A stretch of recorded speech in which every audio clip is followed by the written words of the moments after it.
Hey guys, that's not my dad, that's me, which means I'm back. My name's Robin. You're listening to me reading stuff back after a couple of weeks away. Not gonna get into it, but it wasn't good, wasn't fun, life-changing few weeks for me. I know I'm hyperbolic, but this time I'm being dead serious.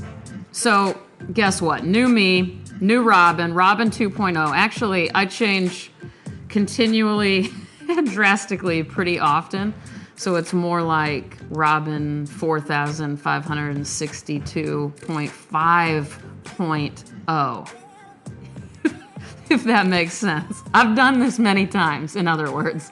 It's never just like, yeah, that was an experience, and I'm going to move on. It's always like, oh, now I'm changed, everybody. Look at the new me. I've done this pretty much every day since I was born.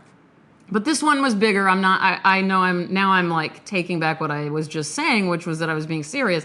This really was a big deal. This is one of those, if there was like a chart of my life, this is one of those really low points that have turned into a high point. So anyway, I'm back, you're back, your grandma's back, my eczema's back, your high blood pressure's coming back. There's urine all over the internet right now. It's all about urine. We're not going to get into that. Look, I do want to say I'm sorry I wasn't around. I need to say I'm sorry. I've published a new podcast every single week for a long time. For that first year, it was 2 times a week. So it felt really sad for me to not do this. But I guess the problem was I'm such a transparent person. I'm just naturally open and boundaryless in a bad way. That's not a compliment to myself. And when I'm at my worst, I'm even more boundaryless. And I was definitely at my worst. So I knew I would say way too much. I would divulge things that wouldn't be healthy for me to divulge to just whoever happens to be listening. So I guess I did a mature thing by staying quiet. For me, that's huge. I used to think everyone needed to know every single thing I was going through at every given moment, and I've learned that perhaps that was a strange, manipulative quality. That's sad for me to admit, but it's true. I don't know if that makes any sense, but it makes perfect sense to me. And you know what? It's a lot less fun being mature like this. It's just not as exciting. It's not as dramatic.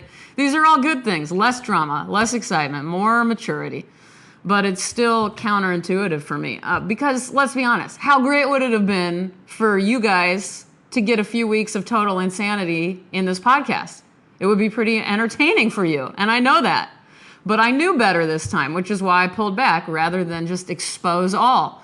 So big adult points for me. Let's stop talking about it, but just please know that I heard all of your nice thoughts and healing words, and I loved them, and I needed them, and they made a huge difference to me.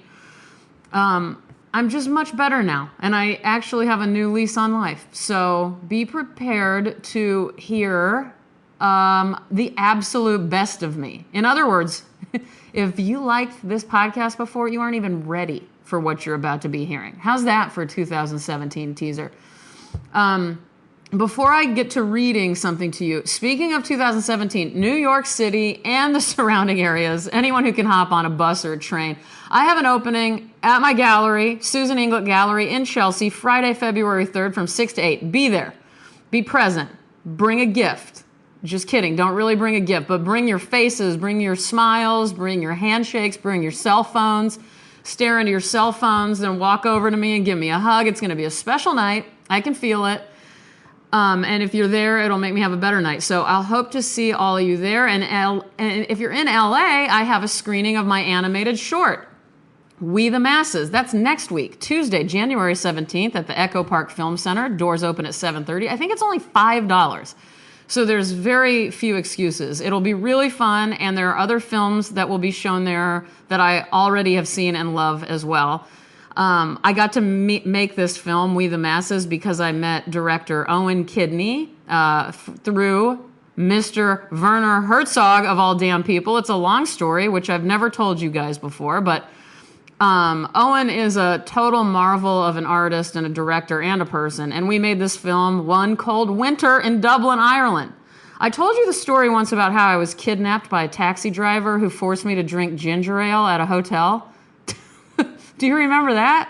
that was during this time I was making this animated film. So anyway, I hope you guys are going to be there. Sorry for all the plugs. I'm an asshole. What can I say? But I mean well, and I love you, and let's do this.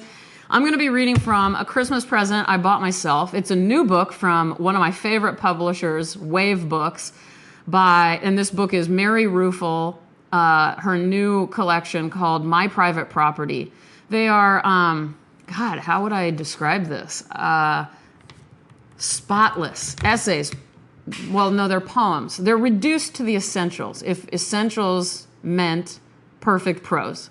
So I don't know what they are exactly, which that's why I love them. They're sort of prose poems. They're thoughtful, they're strange, and they make human connections, feel both frail and gorgeous. Like, I really don't know how. Let's just read one. And by the way, in the description of today's podcast, as usual, you will see all of the links you need to buy Mary Ruefle's book or anything you want from Wave Books, which I recommend. Just buy 3 books from them. Just do it. I dare you. And also all the stuff about me and my show and my film being shown here in LA. That's all there. That's all going to be there. All right. This is called Like a Scarf. For him, the affair was the flight of a weightless balloon borne by a wind over a plaza. For her, the affair was the flight of a yellow silk scarf borne by the wind over the plaza, the rooftops of slanted tile, the highways, the beach, the rocky coastline, and the inland forest. The scarf was 33 inches square with hand-rolled edges that had been rolled in Japan by the tiny fingers of Umi, a 20-year-old worker in the silk district of Tomioka. Umi lived with her father, a widower, and after work in the factory returned home to care for him, preparing a meal of rice, eel, and radish, eating with him in silence, later burning incense in front of the household shrine, which contained a black and white photograph of her mother at the age of 42, a year before she died of cancer of the womb. Her last words had been spoken in a state of semi-consciousness, and it was unclear to whom they were addressed. Let me. The scarf whose edges Umi had rolled with her fingers was shipped to Milan to be sold in a department store, where it was bought by a man as a gift for his lover, who did not have the heart to tell him she never wore yellow. Hadn't he noticed? And the next day gave the scarf to her sister, who was delighted, telling her lover that the scarf had been blown off her head by a sudden gust of wind as she was crossing the plaza on her way to visit her sister. And though she was sorry to lose it, it had been the most beautiful sight.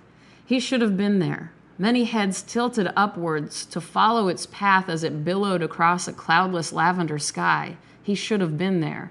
It really was the most unexpected sight. One of the pedestrians even said out loud, "Look, a balloon." And later at the dentist, the pedestrian described again that moment of grace, and the dentist listened very carefully as he injected Novocaine into the man's gums. So carefully that later that evening he remembered to tell his wife about the flight of the balloon, which she instantly recognized because she had been there. She told her husband how she was crossing the plaza on her way to buy a pair of shoes when she saw it, a sight so beautiful she had wanted to take a video with her phone. But by the time she found her phone at the bottom of her bag, the scarf was gone. Still, the sight of the yellow scarf sailing over the plaza had so arrested her she no longer felt like buying shoes and sat instead at a table at an outdoor cafe, ordering an aperitif of such vivid color it appeared to be radioactive. Pernod. It was Pernod. How long had it been since either of them had had Pernod? How many years? And could either of them remember? You guys loved it. I can feel that. I can feel that from here. Next time you see something that takes you kind of by surprise like that, you should go and sit in an outdoor cafe by yourself, unless you live in Houston or Tampa, which I have a lot of listeners there. Houston being my former residence. You can't sit outside. It's too disgusting. You guys, I love you. You know what? Say thank you to yourselves. Say thank you to your bad experiences. Say thank you to your good experiences. Say thank you to your parents for having you. And then also be mad at them for having you, because it also sucks to be around, but it's also great to be around. These are all the feelings I'm having. Sorry, Mom and Dad. My mom and dad took good care of me over these days, these weeks. You guys, thank you so much for listening. It feels good to be back. Thursday will be a regular episode. This is an After Dark. Keep reading about all of that urine. I'll talk to you guys soon. Bye-bye.